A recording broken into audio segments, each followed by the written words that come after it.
Usisahau kusubscribe, like na kucomment. God bless Jonathan Lema ni mjumbe wa Mwenyezi Mungu.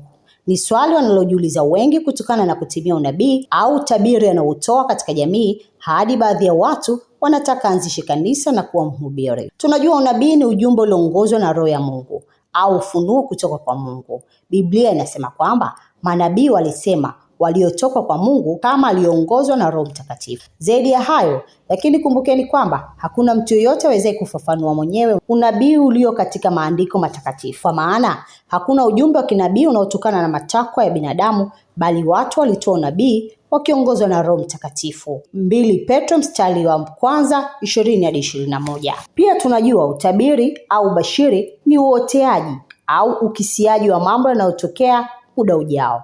Mtu mwenye uwezo wa kutabiri huitwa mtabiri. Mara nyingine utabiri unatokana na uchunguzi wa kisayansi. Kwa mfano, utabiri wa hali ya hewa. Katika dini mbalimbali, unabii na utabiri vinatokana na karama maalum ambayo mtu anajaliwa na Mwenyezi Mungu. Baada ya kupata tafsiri ya maneno ya unabii na utabiri, je, Lema kwa anayosema na yanayotokea tumuite nani? Wanaotaka abaki kuwa mwanasiasa wanaona anachofanya na utabiri unaoweza kuwa ni bahati tu, kwani wengi wetu wako katika michezo ya kubahatisha, na hiyo haina uhusiano wowote na neno la Mwenyezi Mungu kuhusiana na mchezaji. Lakini wanaotaka Lema awe mhubiri wanamuona kama nabii, na jamii huwa inaamini kuwa wachungaji ndio wana uwezo wa kupokea neno la Mungu na kulifikisha kwa wanadamu waliokusudiwa. Hata hivyo, unabii ni karama. Ni karama ambayo kila mchungaji huwa nayo. Lema na karama hiyo, mara kwa mara akitumia vifungu vya Biblia takatifu na kumalizia kwa kauli kama Mungu aishivyo, Mungu hadhihakiwi. Apandacho mtu ndicho atavuna. Na baada ya kusema hayo, naomba nikukumbusha nabii 5 ambazo God bless Lema alizitabiri. Unabii dhidi ya Magufuli. Lema alijipambanua kuwa nabii mwaka 2016 aliposema kwamba rais wakati huo John Pombe Magufuli angefariki dunia kwa kile alichodai serikali iliyokuwa chini ya kiongozi huyo iliumiza watu. Kutokana na utabiri huo, Lema alikamatwa na kushikiliwa mahabusu kwa miezi 4 kwa kosa la uchochezi kutokana na matamshi yake. Hata hivyo, tarehe 11 Novemba mwaka huo huo 2016, siku aliyoachiwa kwa dhamana katika mahakama kuu jijini Arusha, aliendelea kusisitiza utabiri wake kwamba mkuu huyo wa nchi hasingefika mwaka 2020.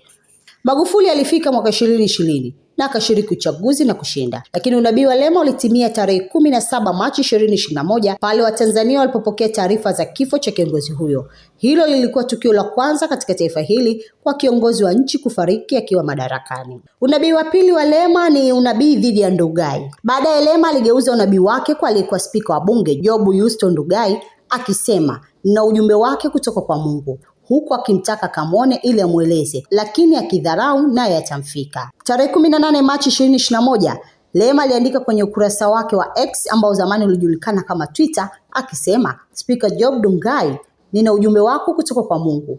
Wewe pamoja na wenzako kadhaa unatakiwa kunitafuta haraka nikueleze. Unaweza kuchagua kudharau, lakini ukinisikiliza na ukaheshimu ujumbe utaishi, lakini ukifanya shingo kuwa ngumu hamtadumu. Mungu ameamua kulisaidia taifa bila vita, aliandika Lema siku moja baada ya kifo cha Rais Magufuli. Tarehe 3 Mei 2021 aliandika tena, acheni kuumizwa na matendo ya Spika Job Ndugai. Mungu anatarajia kutenda muujiza hivi karibuni kwake. Asiwachoshe kabisa, kwani imeandikwa, kila mwenye moyo wa kiburi ni chukizo kwa Bwana, hakika hatakosa adhabu. Mithali 16 mstari wa 5. Lema aliandika tena, Spika Ndugai, umecheza na nchi na kusababisha maumivu makubwa. Kwa sababu ya kiburi, bado umeshindwa kujifunza hata Mungu alipotoa funzo. Sasa tubu na uitazame haki haraka na utende, au andaa mambo yako na familia yako, lakini Mwenyezi Mungu anakusudia kushusha adhabu kali kwako. Tarehe 6 Januari 2022, Ndugai alijiuzulu nafasi ya spika wa bunge kutokana na kauli aliyoitoa tarehe 26 Disemba 2021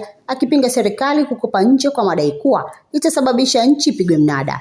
Hivyo akashauri wabane watu wenye tozo mbalimbali. Ndugai ambaye amekuwa mwiba kwa watu mbalimbali alishinikizwa kujiuzulu nafasi hiyo na watu tofauti kwa sababu alidai asingeweza kufanya kazi na wabunge ambao wanamuunga mkono wa Rais Samia Suluhu Hassan. Tarehe 6 Agosti 2025, Ndugai aliugua ghafla na kufariki dunia. Unabii wa tatu ni unabii kwa mkurugenzi. Tarehe 17 Novemba 2020, Lema alitoa unabii kwa aliyekuwa mkurugenzi wa jiji la Arusha, Dr. John Malko Pima, ambaye alimtuhumu kwa kuendesha uchaguzi ambao mbunge huyo wa zamani wa Arusha mjini alilalamika hakutendewa haki, aliporwa ushindi. Wewe Dr. Pima umeshiriki wizi wa kula na umemkasirisha Mungu. Unadhani umemwibia Lema, lakini hujaniibia mimi. Mwisho wako hautakuwa mzuri na Mungu atanilipia, alisema Lema. Tarehe 31 Agosti 2023, mahakama ya hakimu mkazi Arusha chini ya hakimu Serafini Sana ilimhukumu Dr. Pima na wenzake wawili kifungo cha miaka 20 jela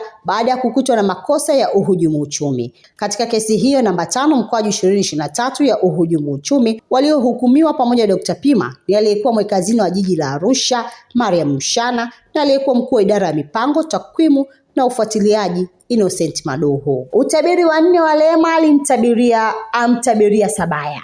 Tarehe 13 Mei 2021, Lema alitoa unabii dhidi aliyekuwa mkuu wa wilaya ya Hai mkoani Kilimanjaro, Lengai Ole Sabaya, kwamba aache tabia yake kujipendekeza kwa kiwango cha kuumiza watu. Unabii wake huo ulitimia pale Lengai Ole Sabaya alipokamatwa na kufunguliwa mashtaka kwa mambo yale aliyoyafanya akiwa mkuu wa wilaya ya Hai. Alihukumiwa, akafungwa, lakini baadaye alikata rufaa Mahakama Kuu na kushinda kesi yake. Utabiri wa 4 wa Godbless Lema ni utabiri wa Jenista Mhagama. Rekodi zinaonyesha Lema aliwahi kuingia katika marumbano na hayati Jenista Mhagama. Alikuwa waziri wa ofisi ya waziri mkuu bunge. Katika majibizano bungeni, Lema alimwambia Jenista, kwa namna unavyopenda uwaziri, siku ukitumbuliwa unaweza ukafa baada ya siku si nyingi. Jenista amekuwa mbunge wa Peramiho mkoani Ruvuma tangu mwaka 2000, ambapo amewahi kushika nafasi kadhaa serikalini ikiwemo naibu waziri wa elimu na mara ya mwisho alikuwa waziri wa afya. Jenista alishinda tena ubunge tarehe 29 Oktoba 2025 katika jimbo hilo,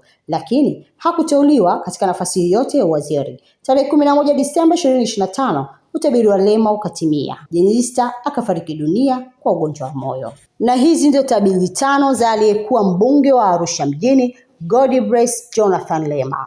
Kwa taarifa nyingine usisite kutufuatilia kupitia mitandao yetu ya kijamii @Mwanahalisi TV. Jina langu ni Ili kwa wa kwanza kupata habari zetu, tafadhali usisahau kusubscribe, like na kucomment.